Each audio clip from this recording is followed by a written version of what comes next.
오늘 함께 나눌 하나님의 말씀은 역대상 3장 1절에서 24절까지의 말씀입니다. 역대상 3장 1절에서 24절까지의 말씀입니다.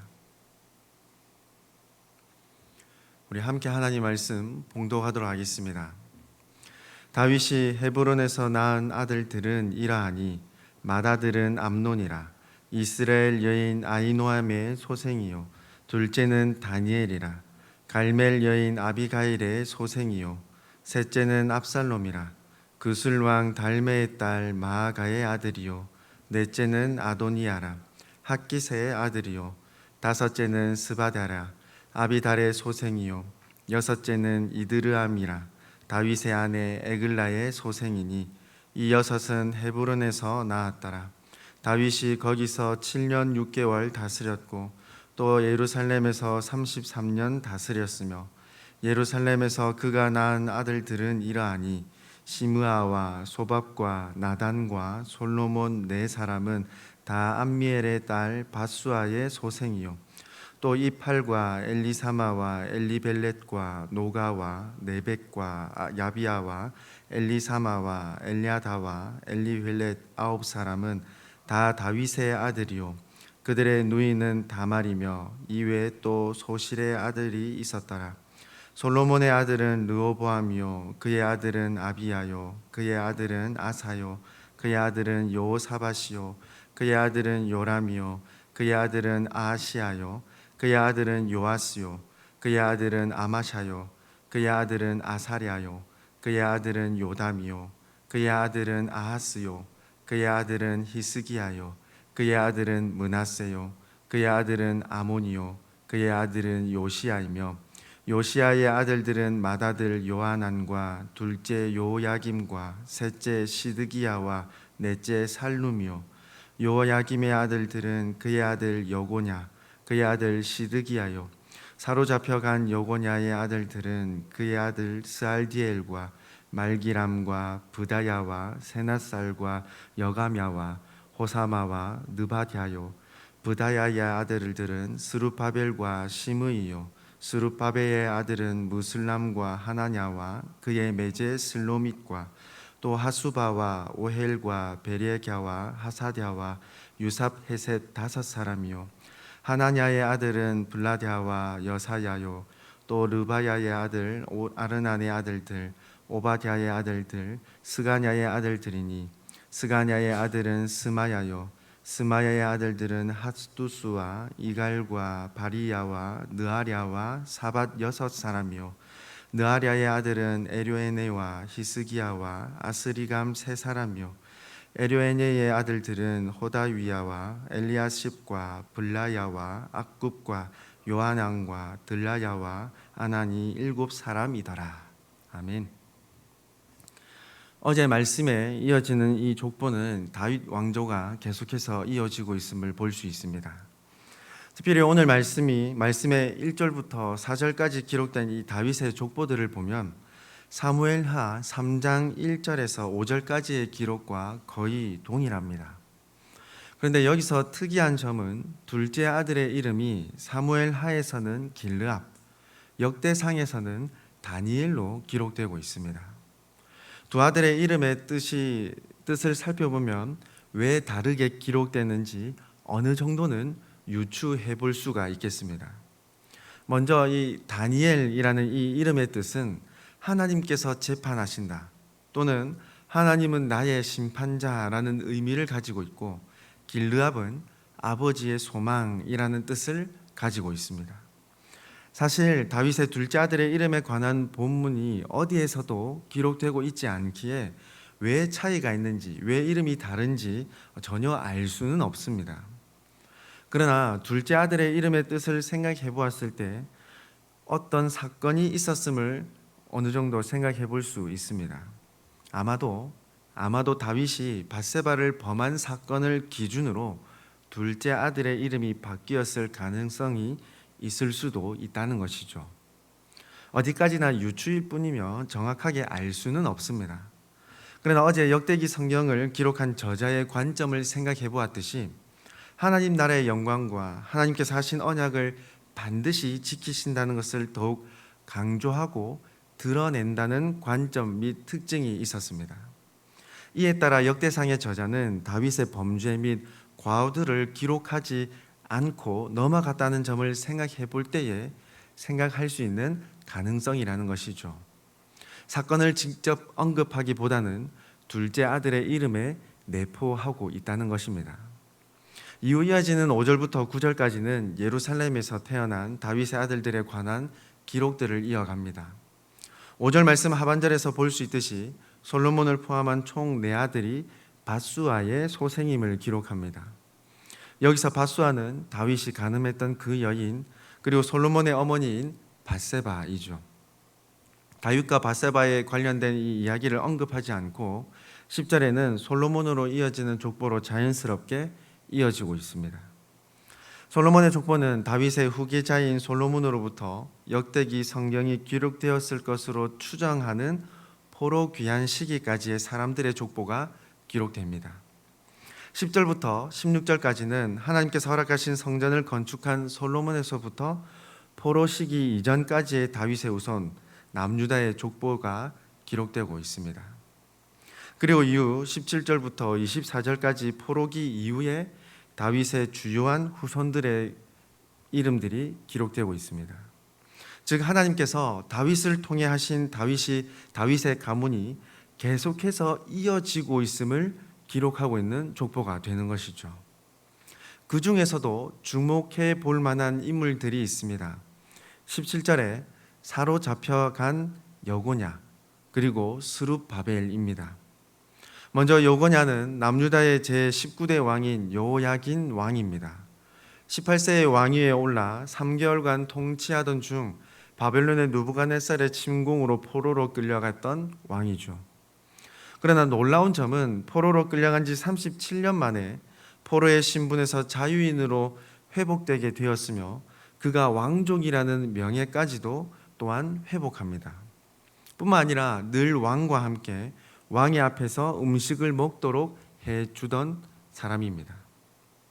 즉 이 여고냐 요야긴 왕의 이 회복은 앞으로 하나님께서 베푸실 이스라엘의 회복, 다윗의 왕위가 끊이지 않고 계속해서 이어진다는 것을 보여주시는 하나의 예표가 되는 사건인 것입니다.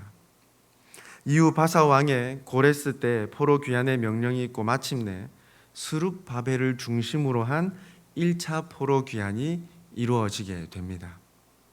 결국 스룹바벨을 통해 무너지고 황폐해지고 무너졌던 솔로몬이 건축했던 그 성전이 다시 재건되는 놀라운 일이 이어지고 있음을 이 족보를 통해서 다시 한번 깨닫고 발견하게 되는 것이죠. 오늘 기록된 다윗 왕과 솔로몬의 족보 및 포로 후기 시대의 인물들까지 기록된 이 족보는 하나님의 언약은 영원하게 신실하다는 것을 증거하는 족보가 됩니다. 어제 말씀에서도 생각했듯이 역대기 성경의 1차 독자는 포로의 신분에서 예루살렘으로 돌아왔던 유대인들입니다. 당시 포로 귀환자들이 경험한 이스라엘의 회복이라는 놀라운 이 역사적 사건은 이미 하나님께서 말씀하시고 이루신 결과라는 점을 다윗의 족보, 이 솔로몬의 족보를 통해서 가르쳐 주고 있는 것이죠. 사랑하는 우리 성도 여러분, 오늘 이 족보는 오늘날 우리에게도 동일한 기쁨과 소망을 더하고 있습니다. 하나님께서 다윗을 통해 하신 그 언약을 따라 그 모든 말씀이 온전히 이루어졌음을 다시 한번 깨닫게 하십니다. 비록 솔로몬 이후 택한 민족 이스라엘이라는 이 나라가 분열되고 결국엔 멸망당하고 말았습니다. 이스라엘이라는 이 나라가 없어지고 사라지는 것만 같습니다. 다윗 왕조도 사라지고 없어지고 마는 것 같죠.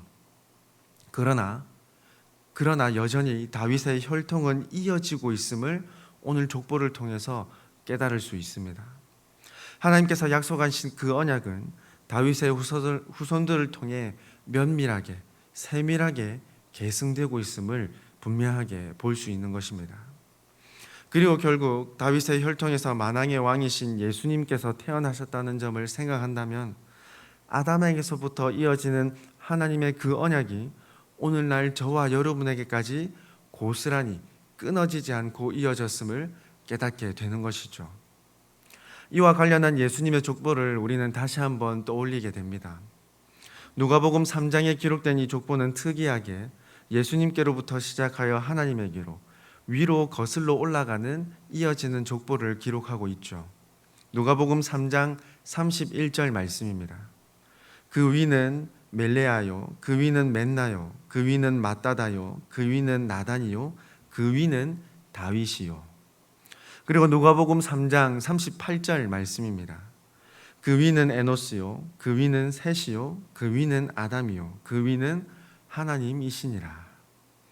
아담과 하와에게 약속하신 여자의 후손, 곧 뱀의 머리를 상하게 하시며 완전한 승리를 거두실 예수 그리스도가 다윗의 혈통으로 여자의 후손으로서 태어나셨음을 다시 한번 우리를 깨닫게 하시고 확신하게 하시는 말씀입니다. 이 점을 생각해 본다면 다윗의 족보, 이 솔로몬의 족보는 우리에게 매우 중요한 족보이자 하나님의 은혜를 직접적으로 두 눈으로 보게 하여 주시는 족보라 할 수 있습니다. 그렇다면 이 족보를 통해 우리는 어떤 소망을 품을 수 있겠습니까? 예수 그리스도를 통한 믿음의 족보는 더 넓게 그리고 더 많이 이어지고 있는 중입니다. 즉 특별히 택한 이스라엘 민족을 통해 보여주신 하나님의 나라는 지금도 계속해서 이어지고 있으며 마침내 하나님의 나라는 반드시 완성될 것을 분명하게 소망하게 되는 것이죠. 그날은 곧 예수 그리스도께서 이 땅에 다시 오시는 그날입니다. 그렇다면 우리는 하나님을 신뢰하는 마음으로 담대함을 가질 수가 있습니다. 하나님께서 통치하시는 모든 역사, 모든 일들이 지금도 이루어지고 있으므로 택한 성도, 그리스도인들이 이 땅을 살아갈 때에 하나님의 능력을 확신할 수밖에 없다는 것을 우리는 다시 한번 깨닫게 되는 것입니다. 출애굽기 19장 5절과 6절 말씀입니다. 세계가 다 내게 속하였나니 너희가 내 말을 잘 듣고 내 언약을 지키면 너희는 모든 민족 중에서 내 소유가 되겠고 너희가 내게 대하여 제사장 나라가 되며 거룩한 백성이 되리라. 너는 이 말을 이스라엘 자손에게 전할지니라. 하나님께서 출애굽한 이스라엘에게 하시는 말씀입니다. 모든 세계, 모든 우주, 모든 만물이 하나님께 속하였습니다. 그렇다면 마땅히 하나님의 말씀에 순종하는 것이 가장 바람직하며 가장 행복한 삶이며 가장 유익한 삶이라는 것을 하나님께서 가르쳐 주시는 말씀입니다. 뿐만 아니라 하나님 앞에 순종하는 모습으로 모든 사람, 모든 나라에 대하여 하나님을 증거하는 주체가 될 것이라는 말씀이기도 합니다. 오늘 함께 나눈 이 말씀은 이스라엘의 족보, 특별히 다윗 왕조의 족보이지만 이스라엘에게만 국한되는 족보가 아님을 우리는 깨닫게 됩니다. 예수님께로 이어지는 이 분명한 족보, 역사임을 깨닫게 됩니다. 곧 저와 여러분이 경험한 구원으로 이어지고 있음을 우리는 알 수 있다는 것이죠. 오늘 말씀으로 하나님께서 우리에게 베푸신 놀라운 은혜와 하나님의 신실하심을 더욱 확신하고 깨달을 수 있기를 소망합니다.